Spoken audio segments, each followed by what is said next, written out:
একটা হলো আমাদের যে টেম্পারেচার যে বিষয়টা আর কি, আমাদের যে মেথডগুলোর কথা উনি বলছে যে এই যে গ্রেট ইনসিনারেশন, ফায়ারলাইসিস, তারপরে আপনার গ্যাসিফিকেশন। ওই গ্যাসিফিকেশন আর ফায়ারলাইসিস তো আসলে ওয়ার্ল্ড ওইভাবে নাই, গ্রেট ইনসিনারেশন প্রসেসটা আছে। তো সেখানেও ধরেন আপনার সাস্টেনেবল সলিউশনের জন্য আপনার যদি সেপারেশন করেন, শর্টিংটা করেন, করে যেগুলো থেকে ওয়েস্ট থেকে ইয়ে হবে, মানে ক্যালোরিক ভ্যালু যেগুলো হয়, আমাদের ক্যালোরিক ভ্যালুটা যেহেতু ওয়েস্টটা, তখন আমাকে একজন বললো যে ধরেন আপনার একটা ভিজা কাগজকে যদি আপনি মেজের কাঠি দিয়ে পড়ান, তাহলে এটাকে আগে ড্রাই করতে হবে, দেন শুকাইলে তারপরে এটা আগুন ধরবে। আমাদের তো ওই যে ময়েশ্চার যুক্ত যে ওয়েস্টটা, তাকে আপনার শুকাইতে গেলে প্রচুর পরিমাণে ফুয়েল আপনাকে দিতে হবে।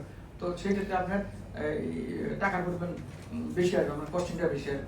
আমাদের কিছুদিন আগে এরকম একটা প্রেজেন্টেশন ছিল, সেখানে আমি আগের দিন রাতে স্যারের কাছেও গিয়েছিলাম যে আমাদের ধরেন যে প্লাস্টিক আছে, সেই প্লাস্টিকটা যদি আপনি একটা ব্রেকিং পয়েন্টে যদি এটাকে না পড়ান, তাহলে এখান থেকে নিউক্লিয়ার গ্যাস ডাইঅক্সাইড হয়ে মানুষের ক্যান্সার, মারাত্মক ধরনের রোগ হতে পারে।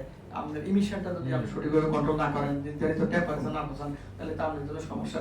তাইলে আমরা কোন মেথডটা আসলে ইউজ করব? এখন আমরা তো অনেক কথা অনেকে বলি, কিন্তু বিড়ালের গলা ঘন্টা কে পাবে?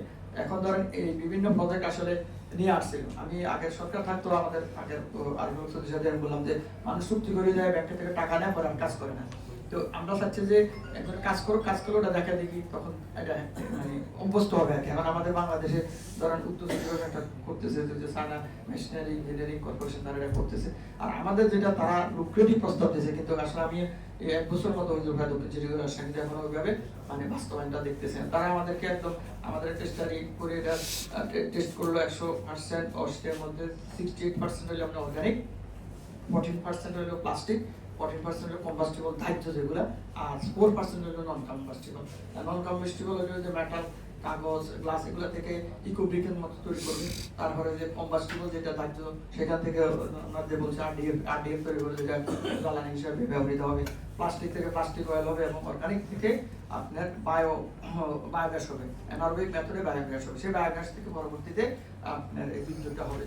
তো আমি ওই স্যারের কাছেও গেছিলাম, বলে আমাদের তো আসলে এই আমাদের বাংলাদেশে অ্যানারোবিক ডাইজেশন মেথডে বায়োগ্যাস তৈরি করা এটা তো আসলে কঠিন ব্যাপার, কিন্তু করে তো না কেউ, এটা করতে পারলে তো ভালো। প্রস্তাবটা খুবই লুক্রেটিভ, কিন্তু আসলে বাস্তবায়নটা এখন হচ্ছে না। এখন আপনারা যে উদ্যোগটা নিয়েছেন অ্যাকচুয়ালি, যে আমাদের জন্য তো যে দেখা গেল কি, আমি যদি গ্রেট ইন্টারন্যাশনাল দিই, তাহলে আমার বিদ্যুতের কথা 28-30 টাকা চলে গেছে। আর আমরা যদি অ্যানারোবিক ডাইজেশনে যে বায়োগ্যাস তৈরি করি, তাহলে 18-20 টাকা। এখন এই প্রযুক্তিটা তাহলে আমাদের, আমরা বলতেছি তো, কিন্তু বাস্তবায়ন করার জন্য উদ্যোগ নিতে হবে, এবং প্রপার সলিউশনটা বা টেকনোলজিটা, এক্সপার্ট টেকনোলজি, এটা প্রুভেন টেকনোলজি বা ব্যাটিং করে সরকারের যদি আসলে প্রস্তাব দেওয়া যায়। কারণ সিটি কর্পোরেশন তো ধরেন এটা করতে পারলে আমরা আমাদের অনেকগুলো, আমাদের রাস্তা, ড্রেন, আমরা মানে মানুষের যে স্যাটিসফ্যাকশনটা, আমরা তো আপনাদের মার্কে আসলে দিতে পারি না। দক্ষিণ কোরিয়া এটা কত টাকা প্রজেক্ট দিছিল? দক্ষিণ কোরিয়ারা আমাদেরকে যে প্রজেক্ট দিয়েছে, সেটা আমরা টাকা পাবো তাদের কাছে। তার শর্ত হয়েছে যে প্রতি কেজিতে তারা আমাদেরকে 10 পয়সা করে দেবে, এবং আমরা তাদেরকে যে জায়গাটা দিব, সেই জায়গা থেকে প্রতি বছর তারা আমাদেরকে 4 লক্ষ টাকা দিবে। এবং আমরা পরিবেশ অধিদপ্তর একটা ইয়ে করছে, আমরা কম্পোস্টিং প্ল্যান্ট, ওটা ছোট আর কি, 300 মেট্রিক টনের ওখান থেকে কম্পোস্টিং করতেছে এগুলো। কিন্তু এখানে তো হিউজ পরিমাণ, এখন কাজটা শুরু হয় না। এখন তারা আসলে যদি করতে পারে, তাহলে তো আমরা বেনিফিট পাবো, কিন্তু কতটুকু করতে পারবে ওইভাবে প্রোগ্রেসটা মানে দেখতেছি না। তবে আমরা মানে চেষ্টা করতেছি। এই টেকনোলজিটা এটা ঠিক আছে।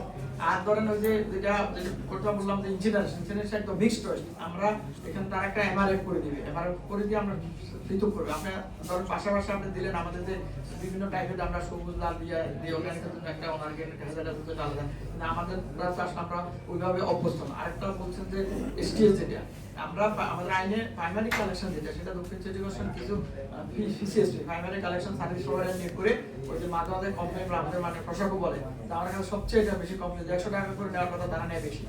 এরপরে আবার এসটিএস গুলো আমরা আসলে সুষ্ঠুভাবে এগুলা কাজের পরে ধরেন বেসিক পানি দিয়ে পরিষ্কার করে রাখা, সেই বিষয়টা আমরা করতেছি না। এই জন্য আমাদের এখানে ব্যাড অর্ডার সবসময় এটা হয় আর কি। তো এখন যদি হলো যে একটা সুষ্ঠু মানে পরিশোধনের ব্যবস্থা, এবং নদী থেকে আরম্ভ করে, কয়দিন আগে একটা প্রেজেন্টেশন হলো যে নদীর দূষণ হচ্ছে ইন্ডাস্ট্রি থেকে 55%, এবং আমরা বর্জ্য থেকে, আমাদের বর্জ্যগুলো আমাদের ইয়া সচিব বলে যে আমরা পানি দেন আমাদের, কিন্তু দূষিত পানি দেবেন। এখন আমাদের দূষিত পানির মধ্যে তো আসলে বর্জ্যটা চলে আসতেছে, তার সিওরেজ লাইন, এগুলো চলে আসতেছে। এখন ধরেন সঠিক মানে পদ্ধতি, যে এই পদ্ধতির মধ্যে আসলে আমাদের এই অঞ্চলের যে গ্রেড ইনসিনারেশন ছাড়া আমাদের বিকল্প এটা নাই। এখন বিকল্প এটাতে করতে গেলে আমি যেগুলা দক্ষিণ কোরিয়াতে আমি 4 বার গেছি, আমি দেখছি ওখানে তারা আপনার এই রিসাইকেলিং করে, যেগুলো রিসাইকেল করে তাদের